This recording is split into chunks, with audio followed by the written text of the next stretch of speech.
We'll be starting the session in just a moment. If you have any connection or technical issues, try refreshing your browser first. If this doesn't work, please go to the Help Desk by clicking Sessions on the left, or click the People tab on the right and search Help Desk to send a private message. Thank you for joining us.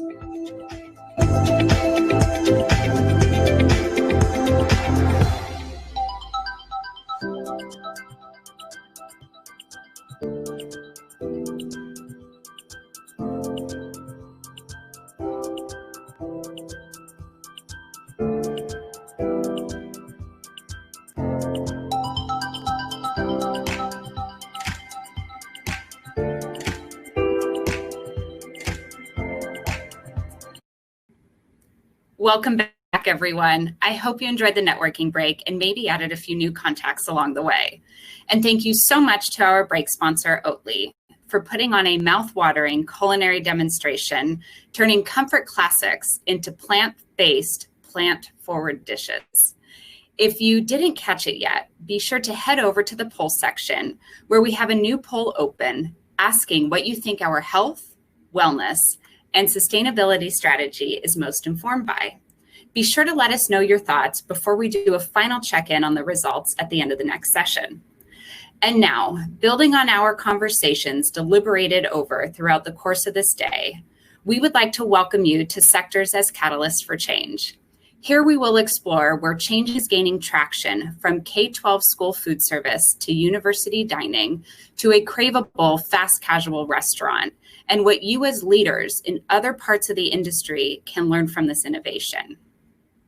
I am delighted to turn the stage over to four incredible visionaries when it comes to putting the menus of change principles to action, who have made plant-forward menus the center of their creative and business models.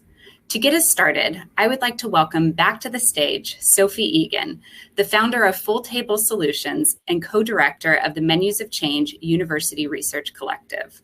Sophie, thank you so much for joining us. The stage is all yours. Thank you so much, Sarah. It's wonderful to be with you. Good morning and good afternoon and good evening to everyone joining today. It's such a pleasure to have all of you with us. This session is going to be absolutely packed with insights. You're in for a huge treat. And really, we're going to look all around the food service industry. So as Sarah mentioned, I have the opportunity to co-direct the Menus of Change University Research Collaborative, which is a partnership of the CIA and Stanford that spans 60 colleges and universities all around the country using campus dining halls as living laboratories for behavior change related to the Menus of Change principles. But of course, CNU is just one part, one sector of this diverse and varied food service industry that spans QSR, fine dining, fast casual, K-12, hospital food service, and beyond. So when it comes to advancing public health and greater environmental sustainability, each of these sectors has its own challenges and opportunities. And so this session is really about learning from different leaders in those different sectors.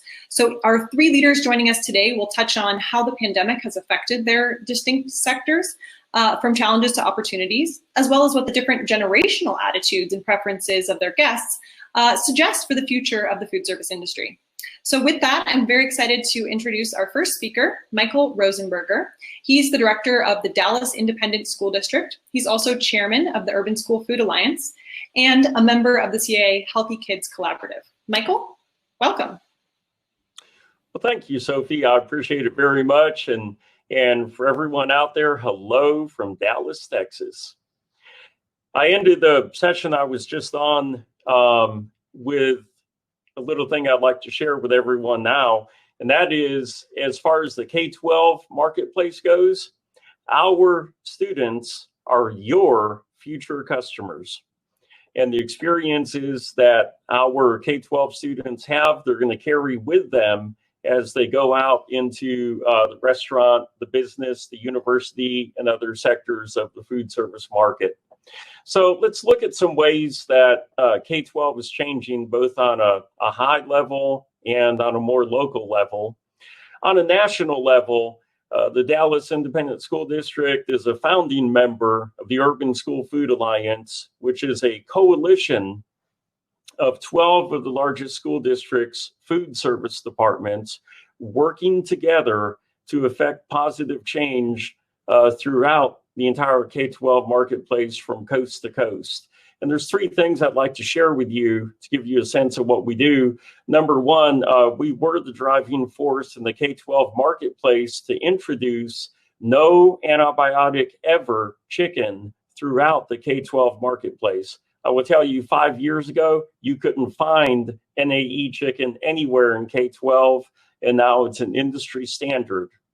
We're also leading the charge toward a more environmentally friendly and green system of operation for the K-12 marketplace. And two of our biggest initiatives so far have been our plate. It's a compostable, recyclable plate, and also compostable, recyclable flatware.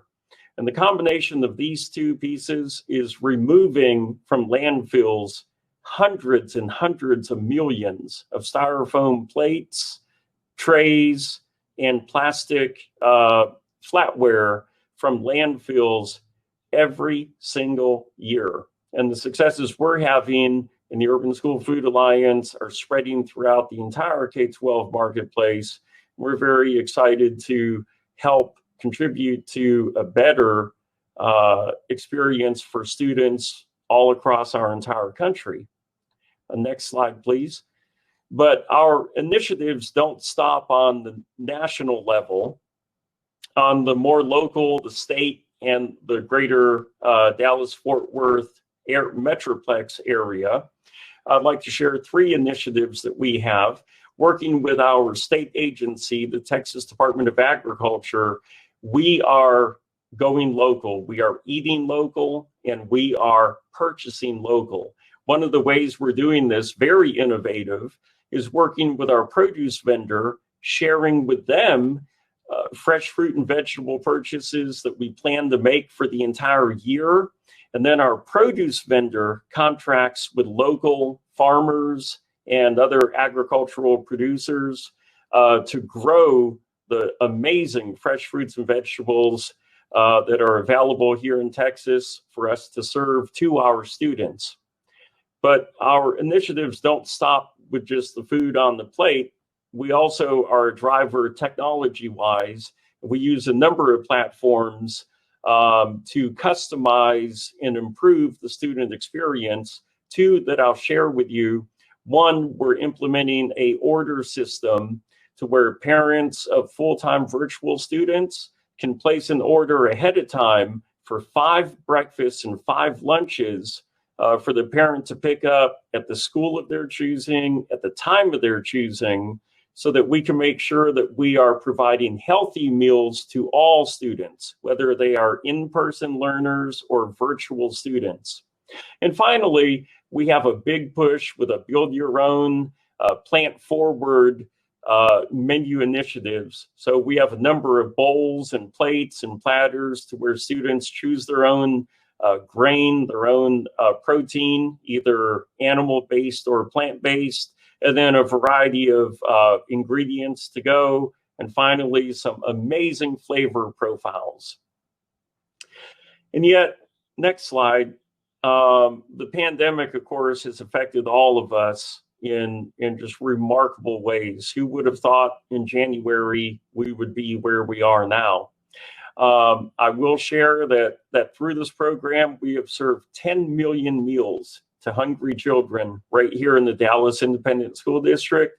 We've had to increase our quantity of fresh fruits and vegetables. We're here for children throughout this entire experience. So thank you very much. Wow, thank you, Michael, and thank you for what you and your colleagues do in feeding America's children, and with so many new initiatives. And I love the diversity you shared, not only in terms of sourcing sustainably, but use of technology and doing everything you possibly can to reach every student to ensure sufficient and delicious and nutritious food for our children. So we're going to dig into later on in the discussion a bit more about how you've overcome some of those constraints and challenges in the pandemic. And I love too what you shared just in terms of the power of scale. I mean, the slightest changes in your volume at Urban School Food Alliance can have such a huge impact. So it's really inspiring what you shared with us. Next up, I'm excited to welcome Akeisha Haid. She's executive chef of Harvard University Dining Services, and I have the pleasure of working with her in the Menus of Change University Research Collaborative, where she is the new co-chair of our Executive Chefs Committee. Akeisha, welcome. Thank you, and welcome everyone. Thank you for joining us. Today I'm going to talk to you a little bit about universities. So at Harvard University, one of the main things that we're constantly looking at is students' interest, both in wellness and sustainability. Foods are high, but very personalized by definition. One of the things that we're realizing is our students tell us that they want healthy, they want sustainable. However, their food choices doesn't always suit or match that. Many are experimenting for the first time with personal statements such as being vegan, being vegetarian. So our task is making sure that we support them through this, ensuring that they get the right nutrition that they need, and hopefully educating them to do it in a way that is best for them. They state strong interest in making healthy choices or sustainable choices, but don't always practice what they preach. One of the things that we do see, because our students are under a lot of stress, is they eat based on where they are in their personal lives. So if they're stressed, they tend to eat more towards that. If they're feeling good about things, they eat towards that. So our goal is to constantly put things in front of them that are healthy or better suited for them, that they can make better choices at all times. As you can see, the graph in this slide, it shows you once we do poll our students what their responses are. However, I can tell you our food purchasing definitely does not support exactly what they're saying, so which is always interesting. Next slide. The other part of our student body that we're constantly looking at is students are overscheduled. They don't have a lot of time to eat, so they come in and they're constantly on the go. They're deeply interested in food experiences as well as world cuisines, which is, I feel, one of our greatest opportunities.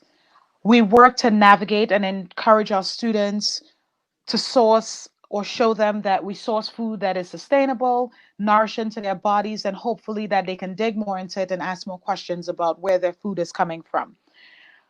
One of the things that I will say through the pandemic that we've realized is we have a huge opportunity, one that we haven't had before. Prior to the pandemic, we have an all-you-can-eat buffet style. So students come in, they make their own choices, they put whatever they want on their tray.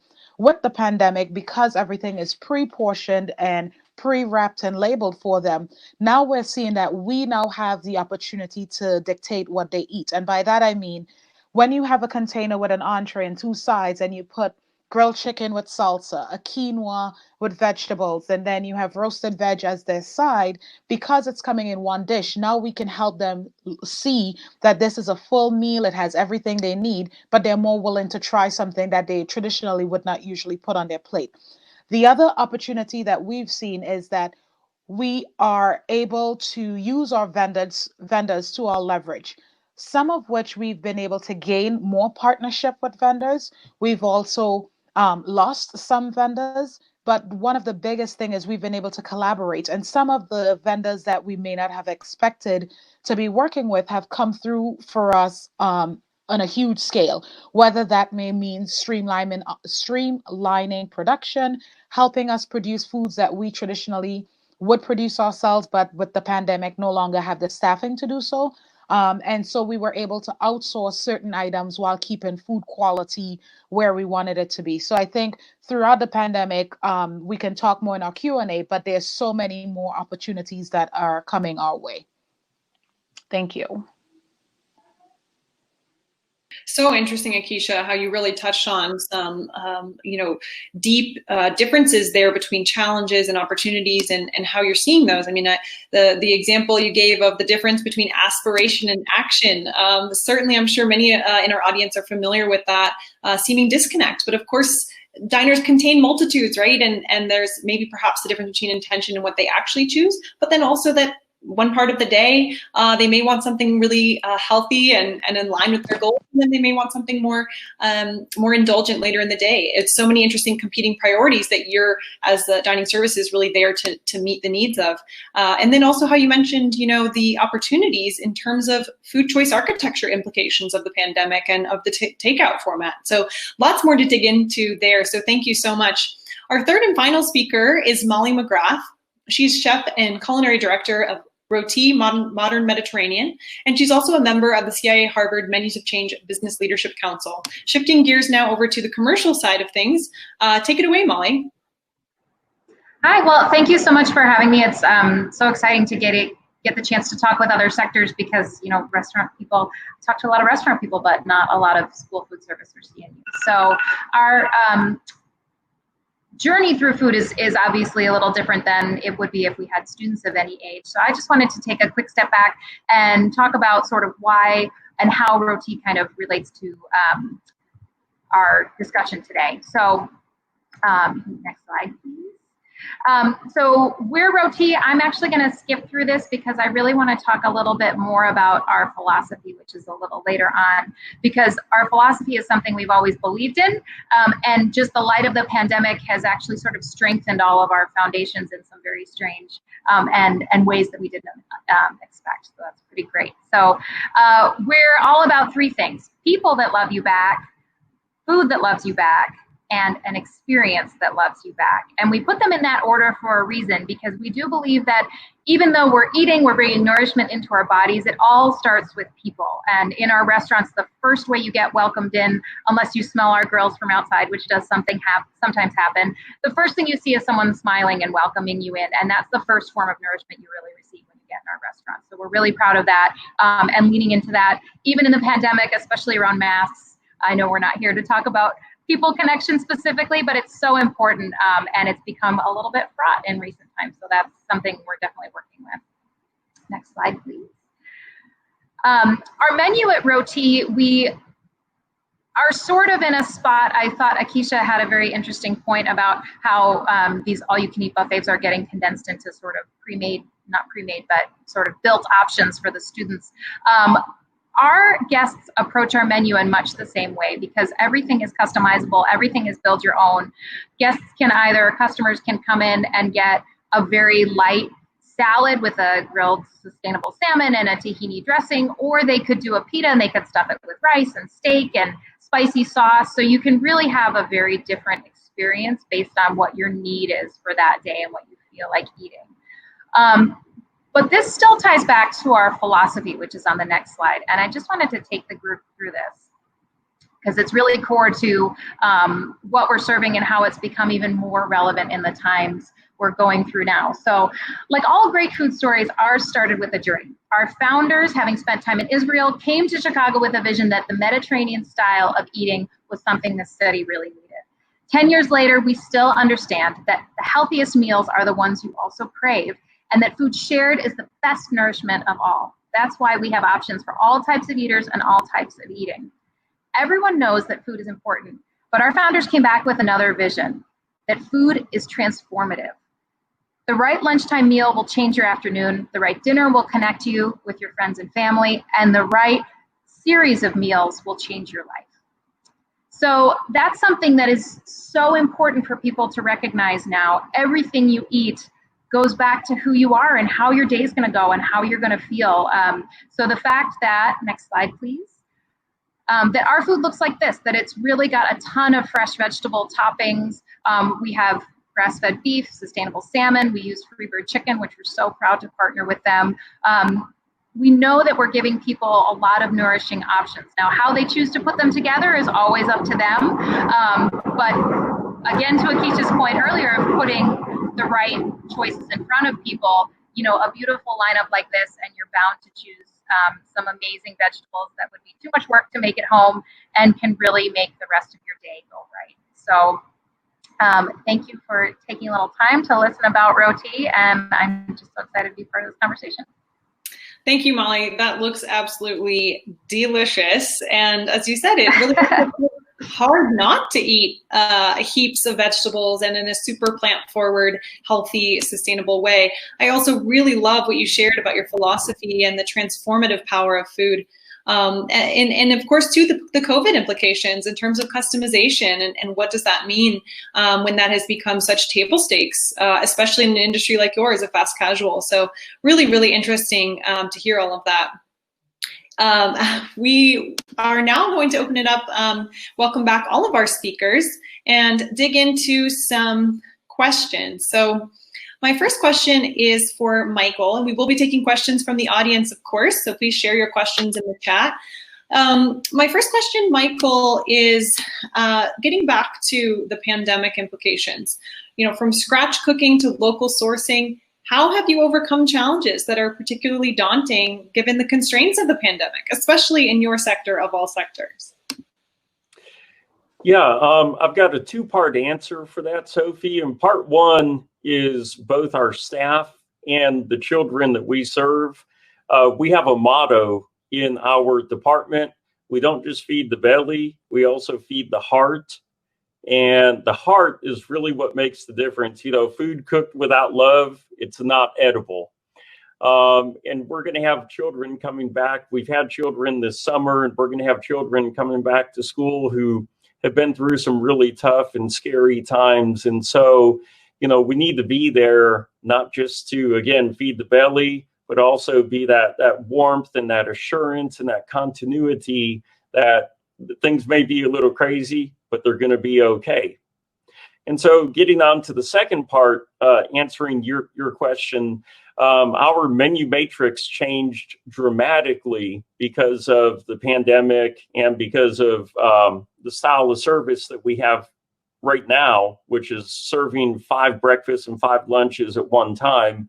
And so we've had to really, very unfortunately, scale back on our scratch cooking and go to more pre-made center of the plate entrees, which I'm proud to say our suppliers are giving us the highest quality items we've ever had before. But we've kind of adjusted for that by boosting the number and the quantity and the amount of fresh fruits and vegetables and side dishes to go along with those entrees. And so all in all, the nutritional profile is phenomenal. Our purchasing model has changed. The menu matrix has changed. But our commitment to serving healthy meals, again, not just feeding the belly, but also feeding the heart, our commitment to both of those is unwavering. Wow, that is so touching. Thank you, Michael. You know, it's interesting too. It reminds me of a conversation I've seen sort of transpiring during COVID, which is, you know, in light of rising rates of hunger, food security has become a huge concern, but also nutrition security and ensuring that that food is not just, you know, feeding the belly, but it is nourishing the whole body. And is of the highest quality. So it's wonderful to hear of the partnerships with your vendors kind of stepping in some cases where now that you are maybe not able to do as much scratch cooking, it still really is of that as high level of nutritional quality as possible, you know, to reach your goals, as you said, and give kids the foods that they deserve, right? So Akisha, you know, how would you say that university students' purchases influence and drive change in the menus that are offered on campus? You know, I think this question comes largely in terms of COVID, but too kind of more broadly. So I think one of the things that we always look at, because we use food service records, purchasing, we're constantly looking at our purchases as a whole, as a university, and we're saying, okay, we serve X amount of chicken, X amount of fish. How are these numbers increasing or decreasing year over year, semester over semester? And one of the things that we have been able to do is really, one, bargain for pricing, two, are able to collaborate with others to help us get that market share up. But I would say through COVID, what it has done for us, because we're in such a great place in the market, we have also been able to keep a lot of small businesses open. We've been able to collaborate where others would not have usually been able to produce anything. Now we're saying, we don't have the staff, you have the ability, You need us, we need you, let's collaborate. So we've been able to partner while keeping our quality up. And I think one of the biggest things, surprisingly, we've been able to do is actually, I would say, increase the quality of the food, because instead of having 100+ items on our menus daily, we're going down to about 25. So it's almost like less is more. And now we're able to really focus on the best chicken, the best fish, the best vegetables versus, oh, let's offer 5 meats, 5 different types of fish, 4 different types of vegetables, where we were really putting ourselves at a disadvantage. So I feel like COVID has really given us a different focus. It has also helped our purchasing, because once again, we're more purchasing on less items, which means Right. our purchasing power is even better. But it's also just helping us support other businesses that we traditionally would not have supported or partnered with. So it's been a very good overall, I think. Interesting to hear about those collaborations that might not have existed otherwise. And then also, like you mentioned, it's really a case of perhaps quality over quantity in this case. And two, I think Michael was hinting at this, but I've been hearing sort of anecdotally in college and university that because it's not all you care to eat, fruit intake is actually, in particular as a side dish, is actually increasing because it's automatic, right? It's the default. Whereas maybe you kind of skimmed right past the fruit basket on the way to the end of the line, and here it's given with you. You have to opt out of it, really. And we know in terms of behavioral economics, that's really powerful. So great to hear, both in terms of quality and perhaps actually nutrition quality in addition to food quality. So Molly, for you, we have a question from Greg Drescher, which is, have you had vegetable-based items or toppings that you all thought would be a hit and didn't sell? And how do you, in addition, how do you nudge your customers towards being more adventurous to try things? Well, I will say we had some interesting learnings last year.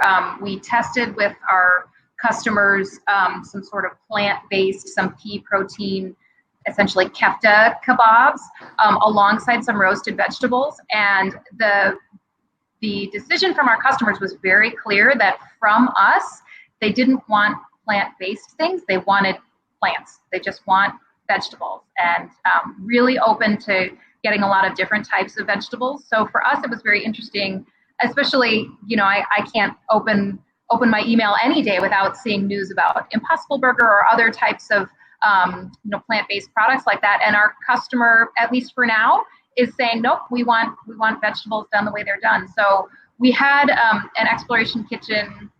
Fortunately, the location is dark now because of COVID, and we will plan to open it up again in the future. But this one restaurant had a slightly different menu than some of our other places, and it had a roasted cauliflower that it flew off the line, and people were so excited. And I knew I loved it, but I was really just very pleasantly surprised of how many people were so excited to get cauliflower, instead of chicken, instead of falafel. They wanted, the hot cauliflower right there on the center of their plate. So that was really exciting. And then in terms of, how we get people to try that, again, it goes back to our people, Big Smile, as much menu information as they have, and samples all the time. Anytime someone is sort of like waffling, well, I don't know if I like it, our team is trained to just say, here, just try it. If you don't like it, don't get it. But again, with our sort of build your own customizable model, it's very easy for customers to either make that choice or say, you know what, it's not my cup of tea, I'll just skip it. Right. And samples can be so powerful for trying new things, because you're not of blowing your whole lunch on something that you end up not liking. So kind of reduces that barrier. So we have, and then I'd love to hear about your customers' preference for the OG plant foods, not the newfangled kind. So very interesting to hear that in your context. We have one question here for Akeisha. It's from Barry Greenberg, who asks, can you describe a bit more some of the collaborations with suppliers? Sure. So one of the things that we have at Harvard, which is a unique thing, is we have a commissary. So a commissary usually made all of our soups, our sauces, and certain entree items. Once COVID hit, we had to close down our commissary for numerous different reasons. And one of the things that we were able to do is turn to suppliers such as, say, Kettle Cuisine, who we never used before because we made our own soups, but we were able to get soups from them that were gluten-free, vegan, vegetarian. They were also able to design a few soups specifically for us, as well as chilies. So it was almost a win-win for them because we were able to share new recipes with them. They were also able to provide a product for us that traditionally we would use. And once again, a product that keeps them and keep their assembly lines going. So it was a win-win. We also had companies that would traditionally just do small salads and appetizers for us that were now actually making entrees for us. So it once again kept their shops open, kept their doors open, and then they were able, because of their production setup, able to do a lot more production given the recipes that we were able to give them. Very interesting. Okay, so now we have a question from Julaine Keene. Apologies if I mispronounced your name. The question is, what initiatives for plant-forward menu items have you found to be most successful? So Molly touched on this a little bit. Maybe I'll ask Michael to start, and then we'll kind of go around the table here with Akeisha and then Molly. Yeah, our most successful plant-forward initiatives have been, like our other people on the panel, Molly and Akeisha have said several times, the build your own model is incredibly powerful and incredibly empowering for students to make choices. And of course, we have federal and sometimes state nutrition guidelines that we have to follow that on the one hand may be a little restrictive, but on the other give rise to some incredible variety, like a protein source that, sometimes we have to be really creative with our chefs and come up with new applications, new options for build your own models. That's it. And then taste testing, free samples, take a nibble before you dive in.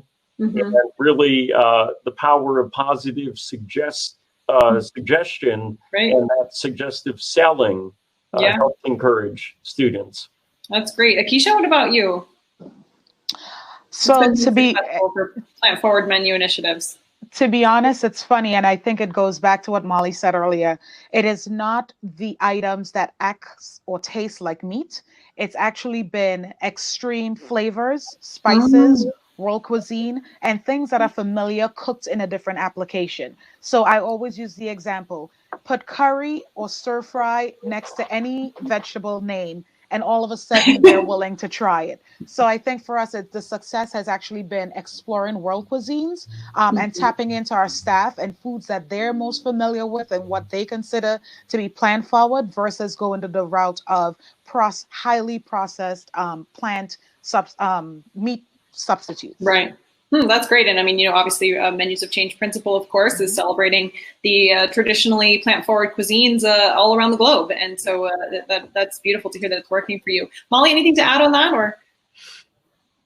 I mean, I think the one added piece that we have is because, you saw the picture of our line, there's a lot of options. So we have also, in addition to, providing a lot of options, are also leaning into the idea of chef curated dishes. So dishes that we put together with a base, the toppings, and the sauce, and it's sort of already decided. And especially during recent times, it's not only helped people's decision fatigue, because they're just tired. People are just tired of making decisions sometimes. It's also helped them have a lot of confidence that they're going to like this because we've sort of vetted it for them. All right, so we're going to do a lightning round. Final question, 30 seconds or less. Share the relative impact of COVID on your program's commitment to sustainability. This is obviously could be its own separate topic, but top of mind, biggest implication, positive, negative, neutral. I'm going to start back with you, Molly, go around reverse order. So Molly, Akeisha, Michael.